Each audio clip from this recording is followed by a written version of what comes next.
नमस्कार, हर हर महादेव, जय भोलेनाथ। आप सभी का स्वागत है आपके खुद के YouTube चैनल पर जिसका नाम है चाचा के फैक्ट्स।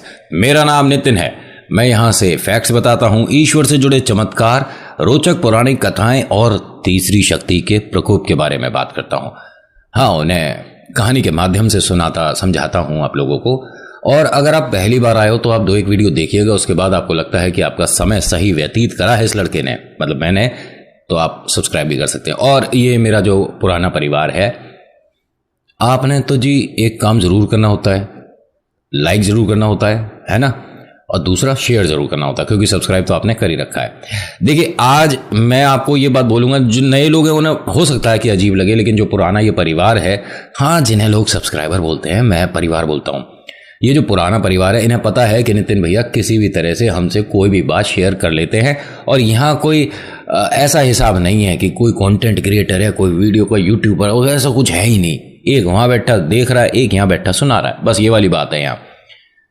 तो ये मेरी आप सभी से आज रिक्वेस्ट है कि पूरी कहानी ज़रूर सुननी है, देखनी है। हाँ, ये कोई पर्सनल रियल इंसिडेंट नहीं है। हाँ, ये किसी का ऐसा डरावना अनुभव नहीं है जिसमें आपको भूत प्रेत आत्माएं कुछ ऐसा मिलने वाला है, लेकिन ये मेरी पर्सनल फेवरेट है। तो बस आपसे रिक्वेस्ट है कि आपको आज की कहानी सुननी है। अभी फिलहाल चैनल का इंट्रो, फिर उसके बाद अगर शुरू करूंगा, कहीं मत जाइएगा, पूरी सुनेगा। जय भोलेनाथ।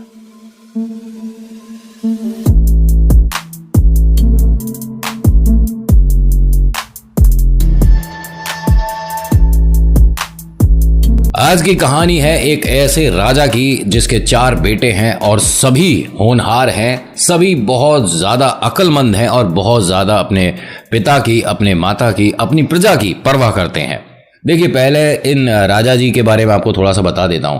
ये एक ऐसे राजा जी हैं जो कि ये चाहते हैं कि पूरे राज्य में एक भी आदमी परेशान और दुखी ना हो, और कभी भी किसी के पास कोई भी समस्या है वो सीधा राजा जी से जाकर बोल सकता है। ऐसा नहीं है कि पहले उसे कहीं और अर्जी लगानी होगी, फिर कहीं और अर्जी लगानी होगी, फिर राजा तक बात पहुंचेगी नहीं पहुंचेगी, ऐसा कोई है ही नहीं साहब। आपके पास कोई परेशानी है, आप परेशान हैं, चिंतित हैं, सीधा पहुंच गए राजमहल और राजा जी को बात बता दी, उन्होंने समस्या हल कर दी। इतना प्यारा, इतना बढ़िया राजा, लेकिन आज चिंतित है। क्यों चिंतित है? अपने बेटों के साथ ये अपने ही राजमहल में भ्रमण कर रहे थे, घूम रहे थे, तो इनके चेहरे को देखकर बेटों ने पूछ लिया कि पिताश्री, आप परेशान हैं, चिंतित है, कोई ऐसी बात है जो कि आप हम चारों के साथ बांट नहीं रहे हैं? उन्होंने कहा, तुम्हारी माता से मेरी बात हुई थी, उन्होंने कहा था कि बेटे इस परेशानी को हल करेंगे, मैं सोच रहा हूं कि तुम्हें बता ही दूं। हाँ, बताइए ना। और माता ने सही कहा है, आपकी कोई भी समस्या है हम उसे दूर करेंगे। भाई, आप पूरे राज्य का ख्याल रखते हो, आपका ख्याल हम नहीं रखेंगे? बताइए पिताश्री, कौन सी समस्या है? उन्होंने कहा, देखो, मैं कभी भी वेश बदल कर जाऊंगा तो मुझे तो लोग पहचान लेते हैं, न जाने कैसे। तुम सबसे एक छोटी सी मेरी मतलब रिक्वेस्ट है कि एक एक करके तुम लोग हमारे राज्य में घूम कर आओ और पता लगाओ कि किसी भी तरह की कोई परेशानी तो नहीं है किसी को। क्योंकि हम जब ऐसे राजा और राजकुमार बनकर जाते हैं तो बहुत से लोग अपनी समस्या हम तक नहीं ला पा रहे हैं, मुझे ऐसा लग रहा है। उनके चेहरे पर उदासी अगर है तो क्यों है? मेरे को अपने इस राज्य में हर कोई खुश देखना है। क्या तुम लोग ये काम कर सकते हो? सारे बेटे तैयार हो गए कि ये तो बहुत छोटी सी बात है, आप परेशान ना हो, हम बस यूं गए और यूं समस्या को ढूंढ कर लेके आएंगे। कोई भी वैसे तो हमारे राज्य में परेशान नहीं है पिताश्री, लेकिन जैसा आपका आदेश हम वैसा काम करेंगे। तो सबसे छोटे वाले बेटे ने कहा कि नेक काम में देरी क्यों, हम आज से ही शुरू करते हैं, सबसे पहले मैं जाऊंगा। तो बड़े भाई ने कहा कि नहीं, हम कल से जाएंगे एक एक करके, आज आधा दिन तो वैसे ही निकल गया है, तो कल सुबह सुबह, ठीक है, सूर्य की पहली किरण आने से पहले हम में से कोई भी एक राज्य के बीच में जा चुका होगा। राजा जी खुश की लड़के देखो कितने होनहार हैं, जितनी परवाह मैं करता हूं अपनी प्रजा की, इतनी इन्हें भी परवाह है। सुबह सुबह का वक्त है जी, तकरीबन 3:45-4 बजे का समय रहा है। इसने अपना हुलिया बदला, ठीक है, ये जो महंगे महंगे आभूषण थे ये सब इन्होंने त्याग दिए, उतार दिए, और अब ये साधारण कपड़ों में है। राजा जी से आशीर्वाद लेते हैं, भाइयों से गले मिलते हैं और भाई साहब निकल जाते हैं। घूमते घूमते घूमते घूमते बहुत देर हो जाती है। पूरे राज्य में अभी तक तो कोई परेशान नहीं दिख रहा। सब हंस रहे हैं, मुस्कुरा रहे हैं, खिलखिला रहे हैं, बच्चे पाठशाला के लिए निकल रहे हैं। तकरीबन 5-5:30 बजे, मतलब माहौल इतना अच्छा हो रहा है कि सब कुछ अच्छा है। 6 बजे का अब समय है, सुबह का 6 बजे का समय है। इन्होंने देखा कि एक जगह 4 घोड़े बंधे हुए हैं, बेहतरीन सफेद कलर के, और मतलब बहुत ऊंचे हट्टे कट्टे। मतलब इनके जो राजमहल में घोड़े हैं या वहाँ बग्गियां हैं ना, वो भी इस लेवल की अच्छी सुंदर नहीं है। कुछ बग्गियां भी खड़ी हैं। अब इसने अंदाज़ा लगाया कि यानी कि यहाँ कोई बग्गी वाला रहता है या कोई यहाँ पे घोड़े खरीदने बेचने वाला है। इतने शानदार घोड़े हमने आज तक नहीं देखे। बड़ा परेशान है, ये समस्या ढूंढने आया था। फिलहाल अभी ये ही खुद समस्या हो रहा है, क्योंकि ये चिंतित हो गया। इसने आवाज दी कि अरे यहां कौन है जिसके ये बाहर 4 घोड़े खड़े हैं सफेद रंग वाले, ये कौन है, किसके हैं ये, मैं जान सकता हूं। कई बार आवाज देने के बाद एक साधु महात्मा बाहर आए। उन्होंने कहा कि बोलो बेटा। उन्होंने इनके सामने हाथ जोड़े, उनका आशीर्वाद लिया, पैर छुए और कहा कि मैं उनसे मिलना चाहूँगा जिनके ये 4 घोड़े हैं। इन्होंने कहा कि मैं ही हूँ, बताइए। कह रहे आप हैं? आप तो साधु हैं और आप इनका क्या करते हैं? इन्होंने कहा मैंने पाला है इन्हें बचपन से, ये मेरे एक तरह से बच्चे जैसे ही हैं और मैं इनका ख्याल रखता हूँ, इसमें क्या आपत्ति है? नहीं, आप सवारी करते हैं? इन्होंने कहा जब मन होता है मैं सवारी भी करता हूँ, बग्गी भी है मेरे पास, किसी को कहीं जाना होता है तो मुझसे आशीर्वाद लेता है और ले जाता है। आप कौन हैं? आपको मेरे इन घोड़ों से क्या काम है? उन्होंने कहा देखिए जी, मैं आपको एक बात तो बता सकता हूँ कि मैं कोई साधारण नहीं हूँ, ठीक है, लेकिन मैं कौन हूँ ये भी नहीं बता सकता।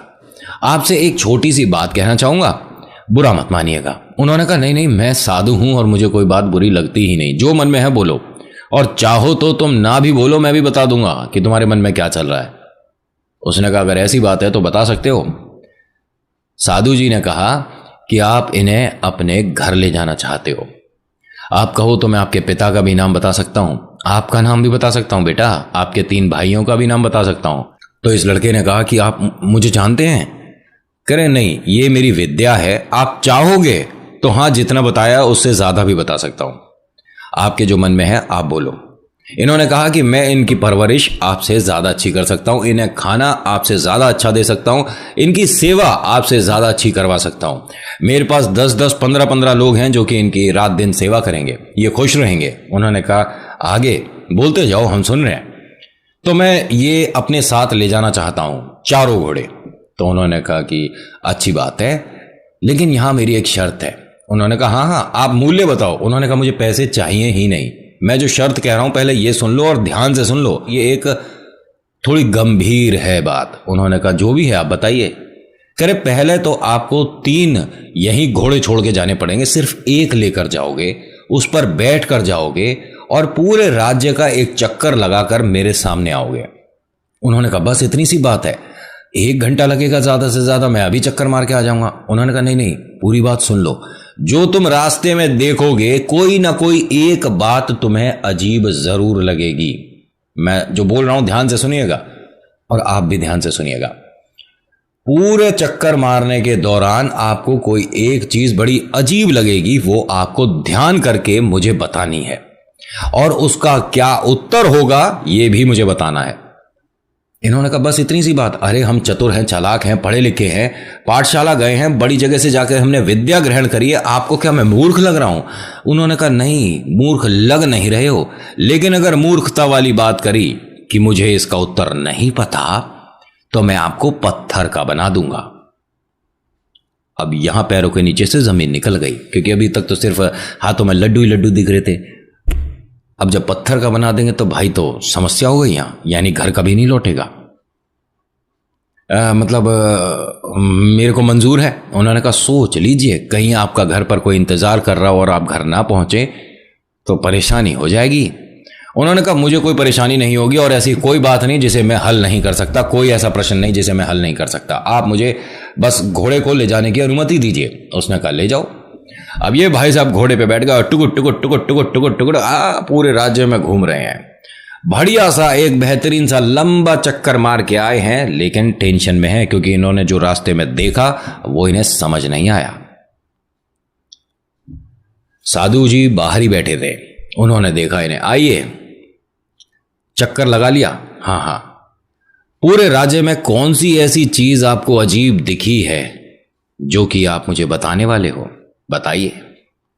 इन्होंने कहा महाराज मुझे समझ नहीं आ रहा, मैंने एक बागीचा देखा, ठीक है, और बागीचे के पास जो बाड़ा लगा हुआ है, बाड़ा आप समझ गए ना, ठीक है, जो कि पशु पक्षी बागीचे में ना घुसे उसके लिए लगा देते हैं ना, तार लगा देते हैं, या मतलब कुछ एक तरह से उस जगह को सेपरेट कर देते हैं, समझ गए ना। अब बाड़ा जो है वो बागीचे को खा रहा है। तो साधु महात्मा जो थे वो मुस्कुराने लगे, ठीक है, बागीचे को बाड़ा खा रहा है, इसका मतलब क्या हुआ? उन्होंने कहा मुझे मतलब तो नहीं पता। तो बेटा जी अब तो आपको पत्थर का बनना पड़ेगा। उन्होंने जैसे ही बोला ये जो राजा का बेटा है ये पत्थर का हो गया। अब राजा जी जो हैं ये राजमहल में चिंतित है, परेशान है, और इनकी परेशानी के दो कारण है। पहला तो ये कि राज्य में कोई समस्या तो नहीं, और दूसरा बड़ा कारण कि बेटा अभी तक घर क्यों नहीं पहुंचा है। अपने दूसरे बेटे को बोलते हैं कि बेटा तुम जाकर देख कर आओ कि भैया कहाँ रह गए और राज्य में कोई परेशानी तो नहीं है। उसने कहा ठीक है, आशीर्वाद लिया, निकल गया। अब ये भी घूमता घूमता जब पहुंचा है तो इसने भी वहां पर वो 4 घोड़े बंधे देखे, और इसके भी मन में वही बात आई जो उसके आई थी। इतने सुंदर, इतने हट्टे कट्टे प्यारे घोड़े हमारे राजमहल में होने चाहिए थे, ये यहां क्या कर रहे हैं? इसने भी उसी तरह से आवाज दी, अरे कौन है इन घोड़ों का मालिक? मैं इन्हें अपने साथ ले जाना चाहता हूं, मूल्य बताइए। साधु जी बाहर आए, इसने भी हाथ जोड़े, पैर छुए, आशीर्वाद लिया कि ये घोड़े आपके हैं? उन्होंने कहा हाँ ये घोड़े मेरे हैं, और तुम्हें भी ये चाहिए क्या? इसने कहा तुम्हें भी का क्या मतलब है, कोई और भी इन्हें लेना चाहता है? उन्होंने कहा हाँ ये जो साथ में आप देख रहे हो पत्थर का बना लड़का, ये भी लेने आया था। इसने जैसे ही देखा ये इसका बड़ा भाई। इन्होंने कहा आपने इन्हें पत्थर का क्यों बना दिया? कह रहे आप पहले पूरी बात सुन लो, ये आपको जानते, मतलब आप इन्हें जानते हो? इन्होंने कहा मेरा बड़ा भाई है ये, और आप हम सबको जानते हो कि हम हैं कौन और हम किनके बेटे हैं? उन्होंने कहा मुझे जानना भी नहीं है, आप ये सुनो कि ये पत्थर का आप कैसे हो गया। ये घोड़ा लेने आए थे और मेरे एक सवाल का जवाब नहीं दे पाए, तो मेरी ये शर्त है, जो इस घोड़े पर बैठेगा और चक्कर लगा कर आएगा, घोड़ा उसे ही मिलेगा जो कि अपने सवाल का उत्तर दे पाएगा। उन्होंने कहा मैं समझ नहीं पा रहा हूं। देखो बेटा, तुम्हें इस घोड़े पर बैठकर राज्य का एक चक्कर लगाना है, और कोई भी ऐसी अजीब बात जो आपको दिखेगी वो मुझे बतानी है, और उसका मतलब क्या हुआ ये मुझे बताना है। उन्होंने कहा बस इतनी सी बात है, इतनी सी बात पर आपने इसे पत्थर का बना दिया? कह रहे बेटा एक बार तू चक्कर लगा के तो आ। अब ये भी बैठा घोड़े पर और पूरा चक्कर लगा कर आया। रास्ते में इसे भी बड़ी एक अजीब सी चीज दिखी। ऐसा पॉसिबल है नहीं, होना ही नहीं है, लेकिन देखा है अपनी आंखों से। हो सकता है साधु महात्मा का ये सब रचा खेल है। ये वहां पहुंचे हैं, चिंतित हैं। साधु महात्मा बाहर बैठे हैं और कह रहे हैं कि क्या देखा जो इतने परेशान हो, आओ। अब वो भी घोड़े से आया नीचे उतरकर और कहता है कि मैंने आज तक ऐसा देखा नहीं है और मुझे समझ नहीं आ रहा ऐसा कैसे हो सकता है। उन्होंने कहा बताओ तो सही तुमने क्या देखा है। कहते हैं साधु जी मैंने एक गाय को बछिया का दूध पीते देखा है, जो कि हो नहीं सकता। उन्होंने कहा तो इसका उत्तर क्या हुआ, मतलब इसका आप मुझे अर्थ समझा सकते हो कि इसका क्या मतलब हुआ? नहीं नहीं मैं नहीं समझा सकता। तो बेटा अब आपको भी पत्थर का बनना पड़ेगा। इतना कहते के साथ ही ये दूसरा बेटा भी पत्थर का हो गया। अब यहां राजा की चिंता परेशानी और ज्यादा बढ़ गई। बहुत ज्यादा परेशान है कि 2 बेटे गए हैं और दोनों के दोनों वापस नहीं आए हैं। कहीं किसी विदेशी ताकत ने या पड़ोसी ने हमला तो नहीं कर दिया, क्योंकि मन में तो अब ऐसी ही बातें आ रही हैं। लेकिन राज्य में पूरे में कहीं भी इस तरह की कोई चहल पहल नहीं है, किसी तरह की कोई ऐसी परेशानी वाली बात कहेंगे, कोई भी समस्या तो नहीं है। वरना तो भाई इनके जो दरबार में इतने लोग हैं, कोई ना कोई समाचार ले ही आएगा राजा जी के लिए, लेकिन ऐसा कुछ भी नहीं आ रहा। राजा जी ने अपने तीसरे बेटे को बोला कि बेटा जी अब आपको राज्य का एक चक्कर लगाना है, ठीक है, और अपने भाइयों का भी पता लगाना है कि ये कहां रह गए हैं। उसने कहा कि ठीक है, आप परेशान ना हो, मैं जाता हूं। अब ये जो राजा जी का तीसरा बेटा है ये भी पूरे गांव में घूम रहा है, राज्य में ढूंढ रहा है कि भैया कहाँ हैं दोनों, समझ नहीं आ रहे। तभी इसको भी वही 4 घोड़े नजर आए हैं। उनके सामने खड़ा है, देख रहा है कि इतने शानदार मैंने जिंदगी में नहीं देखे हैं। ये तो हमारे राजमहल की शोभा होनी चाहिए। ये यहां कहां, किसके आसपास है ये? कुछ इनके लिए तो अलग सा महल बनना चाहिए, इतने सुंदर हैं। तभी ये साधु महाराज बाहर आते हैं। आइए, आप कहीं तीसरे नंबर वाले भैया तो नहीं हो? जैसे ही साधु को देखा इसने भी हाथ जोड़े, नमन किया, पैर छुए और कहा कि मैं आपकी बात समझा नहीं, तीसरा भाई मैं समझा नहीं। उन्होंने कहा बेटा ये जो 2 पत्थर के बने रखे हैं ये भैया हैं तुम्हारे। उसने देखा कि अरे ये मेरे दोनों भाइयों को तुमने कैद कैसे कर रखा है? तुम अभी के अभी इन्हें आज़ाद करो वरना मुझसे बुरा कोई नहीं होगा। तुम जानते हो मैं कौन हूं? उन्होंने कहा कि नहीं, मैं इन्हें आज़ाद तो नहीं कर सकता, क्योंकि इन्होंने सवाल का उत्तर नहीं बताया। क्या सवाल है मुझसे पूछो। करे सवाल भी आप ही पूछोगे, आप ही बताओगे सवाल और आप ही उत्तर दोगे, मैं कोई सवाल नहीं करता। उन्होंने कहा मतलब आपने सवाल किया नहीं और ये उत्तर दे नहीं पाए, तो सवाल किसका था? उन्होंने कहा मैं समझा देता हूं। ये इन घोड़ों को अपने साथ अपने घर ले जाना चाहते थे। कह रहा वो तो मैं भी चाहता हूं। मेरी एक छोटी सी शर्त है कि आप किसी भी एक घोड़े पर बैठकर इस राज्य का एक चक्कर लगाएंगे और जो आपको रास्ते में सबसे अजीब दिखेगा वो आप मुझे यहां बताएंगे और उसका मुझे अर्थ समझाएंगे। बस आप घोड़ा ले जा सकते हो। उन्होंने कहा तो इतनी छोटी सी बात पर आपने दोनों को पत्थर का बना दिया? कह रहे ये बता ही नहीं पाए। तुम्हारी बारी है, तुम राज्य का चक्कर लगाना चाहोगे? इसने कहा बिल्कुल लगाऊंगा और मैं कभी किसी से पीछे नहीं हटता और मैं कभी हार नहीं मानता। रही बात विद्या की, तो मुझे आप क्या कम पढ़ा लिखा समझ रहे हो? अब ये भाई साहब भी गए हैं, लंबा सा चक्कर लगा कर आए हैं और साधु महात्मा बाहर ही खड़े हैं। ये भी परेशान है, चिंतित है, घोड़े से उतरा और उन्हें देखकर कहता है कि ये जो मैंने देखा है ऐसा होना मुश्किल है और ऐसा कैसे हो सकता है, मुझे नहीं समझ आ रहा। उन्होंने कहा बेटा बताओ तो सही कि तुमने देखा क्या है। तो ये क्या कहता है कि मैंने एक आदमी देखा है जिसके सिर पर लकड़ी के बहुत सारे गट्ठे हैं, मतलब लकड़ी के बहुत सारे टुकड़े हैं जो कि उसने सिर पर रख लिए हैं। एक टोकरा है जिस पर बहुत सारे लकड़ी के गट्ठर रखे हैं जो कि इतने कोई नहीं रख सकता। अच्छा, और उसके दोनों हाथों में भी बहुत सारे लकड़ी के गट्ठर हैं और वो जमीन पर जो गिर रहे हैं ऊपर से, सिर पे से या हाथ पे से, उन्हें वापस उठा के रख रहा है। बेटा इसका मतलब समझाओ, जो तुमने देखा वो तुम बता दिए लेकिन अब इसका मतलब समझाओ। कह रहा मुझे नहीं समझ आया, तभी मैंने आपको वो बात बताई और मैंने ऐसा आज तक अपनी जिंदगी में देखा नहीं है। तो साधु महात्मा ने कहा कि फिर आप भी इनके बगल में ही खड़े हो जाओ। ये भी पत्थर का बन गया। अब राजा साहब के 3 बेटे पत्थर के बन चुके हैं। अब आई सबसे छोटे वाले की बारी। राजा जी ने रोते रोते उसे कहा कि बेटा तुझसे उम्मीद है तू अपने भाइयों को और राज्य की समस्याओं को यहां इस महल में लेकर आएगा। कोई समस्या है तो मुझे बता और अपने भाइयों को ढूंढ कर ला। ये सब कहां रह गए? कहीं कुछ अनहोनी तो नहीं हो गई? उसने कहा पिताश्री ऐसा कुछ नहीं हुआ होगा। हो सकता है कि भैया कहीं चलते चलते थक गए हों, किसी पेड़ की छांव में आराम कर रहे हों, आंख खुलेगी घर आ जाएंगे, आप चिंता मत करो, मैं जाता हूं। अब ये छोटा सा सबसे प्यारा सा नटखट नादान निकल गया अपने भैयाओं को ढूंढने। कुछ दूर जाने के बाद इसे भी वो घोड़े दिखे।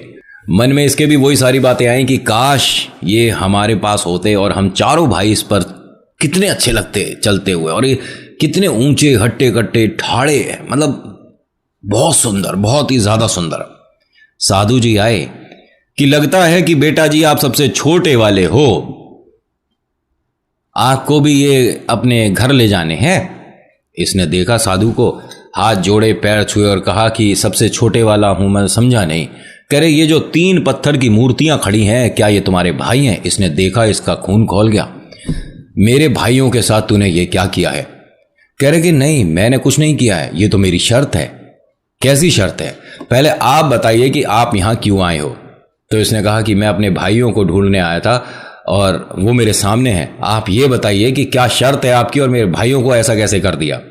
इन्होंने कहा ये जो घोड़े हैं मेरे, इन्हें ले जाना चाहते हैं अपने साथ अपने घर।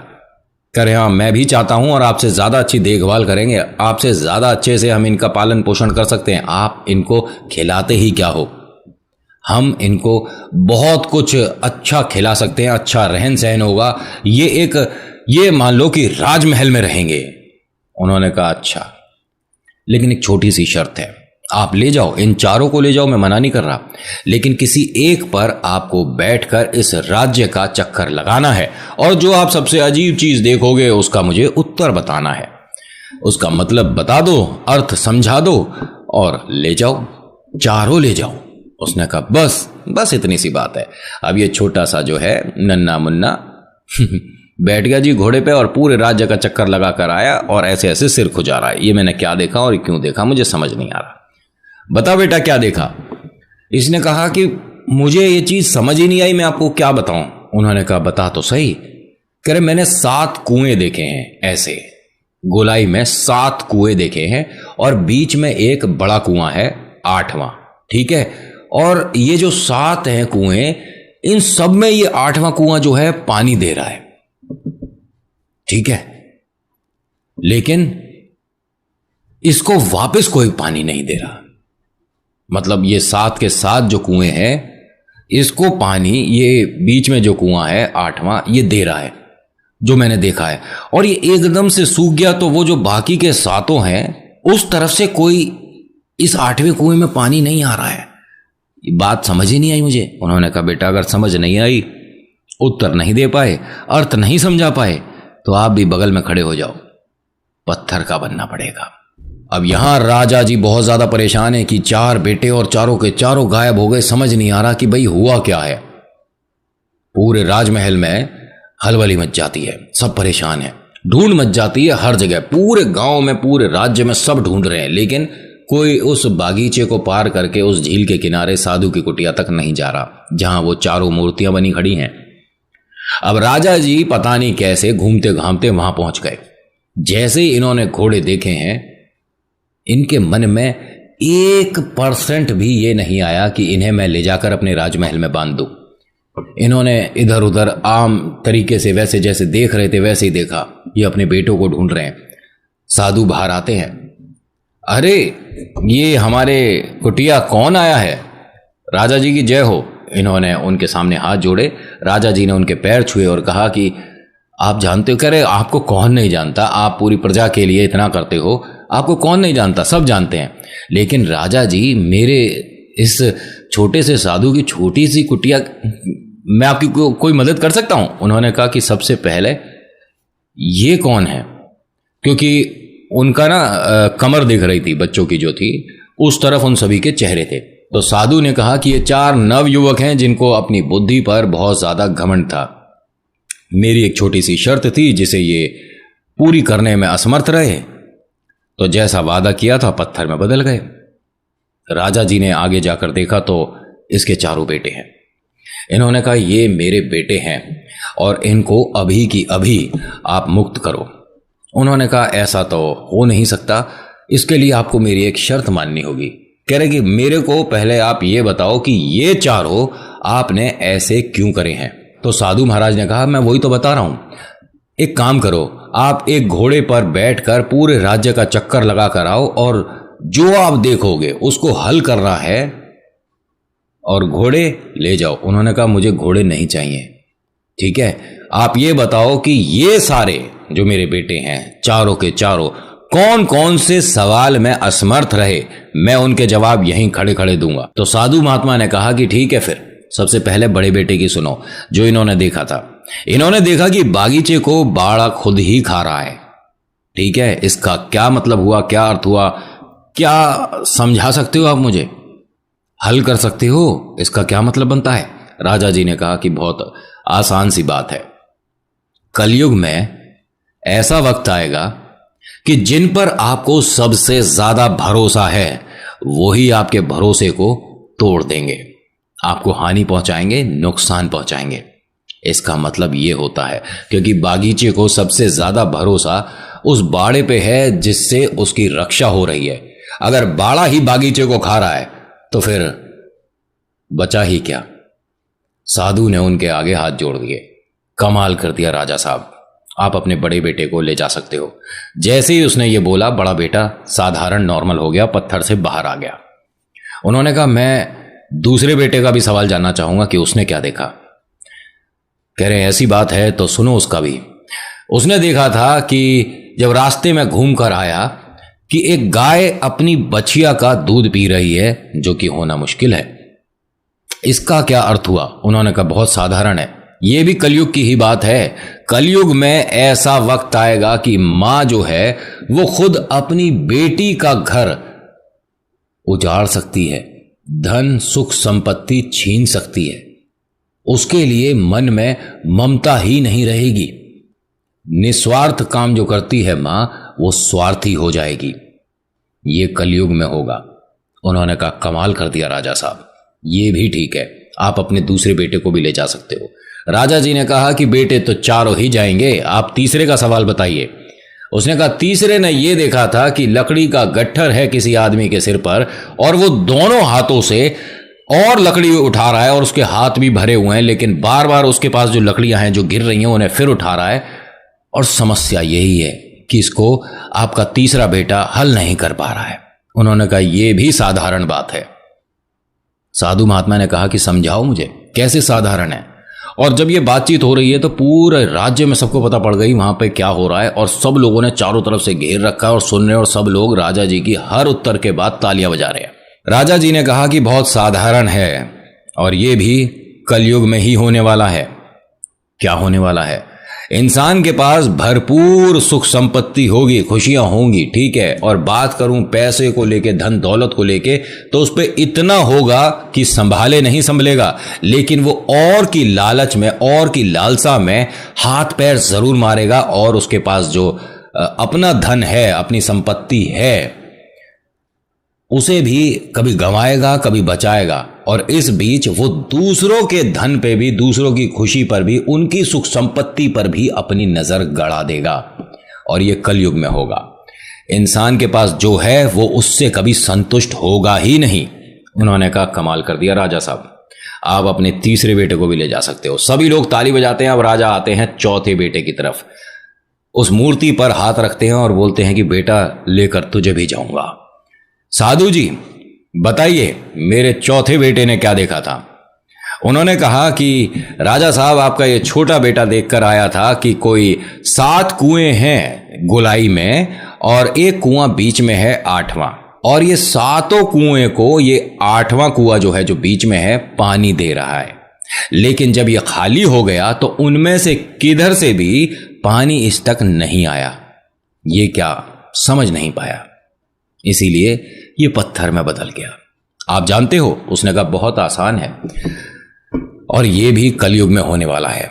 उन्होंने कहा कि आपने इसका उत्तर सोच लिया? कह रहे इसका उत्तर ये ही होगा जो मैं बताने वाला हूं। अब सुनिए साधु जी, कलयुग में एक ऐसा वक्त आएगा कि ये जो 8वां कुआं है ये माता पिता हैं, और ये जो 7 हैं ये इनके बच्चे हैं, ठीक है। इन्हें पालने में, इन्हें बड़ा करने में माँ बाप जो हैं दिन रात एक करेंगे, ठीक है। उनकी पढ़ाई लिखाई में, उनके व्यवहार को अच्छा करने में, उनको सुख संपत्ति देने में, उनको खुश रखने में ये रात दिन एक कर देंगे। लेकिन जब ये बूढ़े होंगे और जब इन्हें जरूरत होगी तो ये जो 7 बच्चे हैं इनमें से एक भी इनकी मदद को आगे नहीं आएगा। और ये कलयुग में होगा। माता पिता अकेले 7 बच्चों को पाल देंगे, लेकिन 7 बच्चों से एक माता पिता नहीं पल पाएंगे। मैं क्या गलत कह रहा हूं? साधु ने अपनी आंखों से आंसू पोंछे और राजा के सामने हाथ जोड़ दिए कि सच में आपसे बुद्धिमान व्यक्ति मैंने आज तक नहीं देखा। आप अपने चौथे बेटे को भी ले जा सकते हो। जैसे ही उन्होंने बोला वो चौथा बेटा भी नॉर्मल हो गया। उसके बाद राजा साहब को तोहफे में इन्होंने वो 4 घोड़े दे दिए, और राजा साहब से गले लगकर ये 4 बेटे बहुत रोए हैं कि हम शिक्षा में तो उत्तीर्ण हुए, लेकिन महात्मा के सवालों के आगे हार गए। तो पिता ने कहा निराश कभी नहीं होना चाहिए, लेकिन बुद्धि पर कभी घमंड भी नहीं होना चाहिए, क्योंकि हो सकता है कि बेटा जितना तुम जानने के घमंड करते हो, किसी की वहां से शुरुआत हो रही हो। तो बस आज की कहानी में इतना ही। आज की कहानी आपको कैसी लगी मुझे बताइएगा ज़रूर। अच्छी लगी तो प्लीज़ लाइक करिएगा, शेयर करिएगा, कमेंट करके बताइएगा कि आपको इन चारों में से कौन सा सवाल जवाब बहुत अच्छा लगा। इससे मुझे भी पता पड़ जाएगा कि आपने इंटरेस्ट से सुनी है या कि शुरुआत में ही आगे इधर उधर निकल गए। मैं बस यही कहता हूँ कि यार एक दूसरे की ना हेल्प करो, सपोर्ट करो, मदद करो। और हाँ, एक बहुत बड़ी बात बोल रहा हूँ, प्लीज़ प्लीज़ प्लीज़ ये काम करना शुरू कर दीजिए। अपने घर के बाहर एक छोटी सी कटोरी में पानी रखना शुरू कर दीजिए। गर्मी बढ़ने लग गई है और पशु पक्षियों को पानी की बहुत ज़्यादा ज़रूरत है। मैंने पशुओं के लिए तो पहले भी बोला है कि घर के आगे अगर हो पाए तो एक छोटी सी हौदी या छोटा सा ड्रम, जिससे गाय और गली के ये जो कुत्ते हैं ये सब मतलब पानी वानी पी लिया करें। और पॉसिबल नहीं हो पाता तो एक छोटी सी कटोरी अपने घर के बाहर, अपने घर के टेरेस पर, कहीं भी जहाँ आपको लगता है कि सही है वहाँ रखो ज़रूर। और ऐसी जगह रखना कि जहाँ पर ना एकदम से धूप ना आ रही हो बहुत ज़्यादा, वरना पानी गर्म हो जाता है। मौसम टेम्परेचर आप देख ही रहे हो, तो उन्हें भी थोड़ा अच्छा सा पानी मिल जाएगा। थोड़ा सा मतलब खाना बाजरा रख दो और थोड़ा सा पानी रख दो। बहुत ज़्यादा मेहनत का काम नहीं है, बहुत ज़्यादा पैसे नहीं लगेंगे, लेकिन सच्ची में बहुत ज़्यादा अच्छा काम है। चलो मैं अब ज़्यादा बोलूँगा तो लोग कहते हैं कि नितिन तू ज्ञान बहुत ज़्यादा देता है। मैं ज्ञान नहीं दूंगा, ठीक है। So thank you so much for watching. मेरा नाम नितिन है। मुलाकात करूँगा आपसे एक अगली वीडियो में। हर हर महादेव, जय भोलेनाथ, धन्यवाद।